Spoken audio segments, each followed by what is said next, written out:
ဒီနေ့ကျွန်တော်တို့ဆွေးနွေးသွားမယ့်စာအုပ်ကတော့ Our Ice Palace Melting ပဲဖြစ်ပါတယ်။ဒီစာအုပ်ကကမ္ဘာကျော်ပြောင်းလဲမှုစီမံခန့်ခွဲမှုပညာရှင်တွေအယူအဆတွေကိုပြင်ကွင်းငှက်တွေပုံမြင်တပုံနဲ့ရိုးရှင်းစွာဖွဲ့စည်းထားတဲ့စာအုပ်ကောင်းတစ်အုပ်ဖြစ်ပါတယ်။ကျွန်တော်တို့ရဲ့ဘောအလုံးနဲ့အဖွဲ့အစည်းတွေမှာ Ice Palace Melting ရေခဲတောင်အရေးပြောခြင်းလိုမျိုးကြီးမားတဲ့ပြောင်းလဲမှုတွေကြုံလာတဲ့အခါဘလို့ရင်ဆိုင်တဲ့တယ်လဲဘလို့အခွင့်အလမ်းတွေကိုရှာဖွေရမလဲဆိုတဲ့သင်ခန်းစာတွေကိုမျှဝေပေးသွားမှာဖြစ်ပါတယ်။အောင်မြင်တဲ့ပြောင်းလဲမှုတိုင်းဟာပြဿနာကိုစောစောစီးစီးသိရှိပြီးလက်ခံခြင်းကနေစတင်ပါတယ်။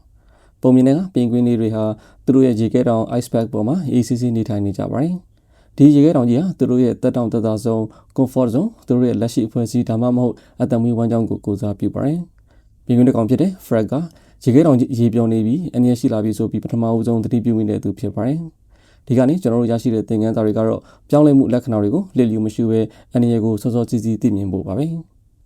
ရေခဲတောင်ကြီးအရေးပြောနေတဲ့ဆိုတာကိုအခြားပင်ကွင်းတွေလက်ခံဖို့အတွက် Alex လိုမျိုးခေါင်းဆောင်တွေဟာ Alins လိုအခြေအနေ sense of urgency ကိုဖန်တီးပေးဖို့လိုအပ်ပါတယ်။လူတွေကသူတို့ရဲ့တက်တောင့်တက်တာရှိတဲ့ဇုံကနေထွက်ဖို့အတွက်ပြင်းထန်တဲ့တွန်းအားလိုအပ်ပါတယ်။ဒါကိုဖန်တီးဖို့အတွက်ခေါင်းဆောင်တွေဟာပြဿနာရဲ့အန္တရာယ်ဒါမှမဟုတ်အခွင့်အလမ်းရဲ့အရေးပါပုံကိုလူတိုင်းနားလည်အောင်ရှင်းလင်းစွာပြောပြနိုင်ရပါမယ်။အချက်လက်တွေနဲ့လက်တွေအခြေအနေကိုချပြဖို့လိုအပ်ပါတယ်။ကြီးမားတဲ့ပြောင်းလဲမှုတစ်ခုကိုအောင်မြင်အောင်လှုပ်ဆောင်ဖို့အတွက်ခေါင်းဆောင်တဦးတည်းမဟုတ်ဘဲအဖွဲ့အစည်းတစ်ခုလုံးရဲ့ပါဝင်မှုလည်းလိုအပ်ပါတယ်။ပြောင်းလဲမှုကိုဥဆောင်ဖို့အတွက်မတူညီတဲ့အမြင်တွေနဲ့စွမ်းရည်တွေပိုင်ဆိုင်တဲ့ပင်ကွင်းတွေနဲ့ဖွဲ့စည်းထားတဲ့ခိုင်မာတဲ့ဥဆောင်အဖွဲ့လိုအပ်ပါတယ်။ Lewis လိုမျိုးခေါင်းဆောင် Alice လိုမျိုးစီမံခန့်ခွဲသူ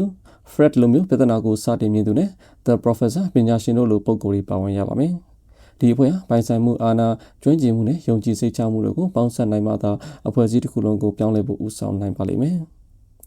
ဥဆောင်ဖွဲ့ဟာဘလို့အနာဂတ်မျိုးကိုလိုချင်တဲ့ဆိုတဲ့ရှင်းတဲ့အမြင် vision တစ်ခုကိုဖော်ဆောင်ရပါမယ်။ပင်ကွင်းတွေဟာရေခဲတောင်အသစ်တစ်ခုစီကိုသွားမယ်ဆိုတဲ့ရည်မှန်းချက်ကိုရှင်းရှင်းလင်းလင်းသိဖို့လိုအပ်ပါတယ်။အဲဒီတော့မှဒီအမြင်ကိုနေ့စဉ်ရိုးရှင်းတဲ့ဘာသာစကားနဲ့လူတိုင်းရဲ့စိတ်ထဲကိုရောက်အောင်အမြဲတမ်းဆက်သွယ်ပေးဖို့လိုအပ်ပါတယ်။အမြင်ကိုမကြာခဏထပ်ကတလဲလဲပြောဆိုခြင်းကသာပြောင်းလဲမှုကိုအားပေးပါလိမ့်မယ်။ပြောင်းလဲမှုဟာအစီအစဉ်တွေချမှတ်ရုံနဲ့မပြီးဘဲထိရောက်တဲ့လှုပ်ဆောင်ချက်တွေလိုအပ်ပါတယ်။ပြောင်းလဲမှုလုပ်ငန်းစဉ်မှာအခြားသူတွေအကြံဉာဏ်တွေနဲ့လှုပ်ဆောင်ချက်တွေကိုအားပေးဖို့လိုအပ်ပါတယ်။ဥဆောင်ဖွဲ့ဟာအခက်အခဲတွေဥပမာရန်လိုတဲ့ပင်ကွင်းတွေကိုဖယ်ရှားပေးပြီးပင်ကွင်းတိုင်းကိုစမ်းသပ်မှုတွေလှုပ်ဆောင်ခွင့်ပေးရပါမယ်။ဒီမှာဆက်နေခြင်းကအနည်းရှိတယ်ထွက်သွားခြင်းကအခွင့်အလမ်းရှိတယ်ဆိုတဲ့ယုံကြည်ချက်ကိုခိုင်မာအောင်လှုပ်ဆောင်ခြင်းဖြင့်လူတွေကိုလှုပ်ရှားစေနိုင်ပါတယ်။ပြောင်းလဲမှုဆိုတာအချိန်ယူရပါတယ်။ဒါကြောင့်လူတွေစိတ်သက်ကြမသွားအောင်လျင်မြန်သောအောင်မြင်မှုများ short term wins တွေကိုဖန်တီးပေးဖို့လိုအပ်ပါတယ်။ပင်ကွင်းတွေရေခဲတောင်ရဲ့အသေးရဲ့အစိပ်ပိုင်းတွေကိုစောစောစီးစီးမြင်တွေ့ခံစားဒါမှမဟုတ်အကျိုးကျေးဇူးရရှိစေခြင်းဖြင့်ပြောင်းလဲမှုဟာတကယ်ပဲအကျိုးရှိတယ်ဆိုတာကိုလက်တွေ့မြင်တွေ့စေနိုင်ပါတယ်။ဒီလျင်မြန်တဲ့အောင်မြင်မှုတွေကပြောင်းလဲတဲ့လုပ်ငန်းစဉ်အတွက်အရှိန်အဟုန် momentum ကိုတိစောက်ပေးပါတယ်။ပြောင်းလဲမှုအောင်မြင်ဖို့အတွက်ခဏတာအောင်မြင်ရုံနဲ့မပြီးပါဘူး။အဖွဲ့အစည်းရဲ့ကာချာထဲမှာလည်းဒီပြောင်းလဲမှုတွေကိုခိုင်မာအောင်မြင်မြန်စေဖို့လိုအပ်ပါတယ်။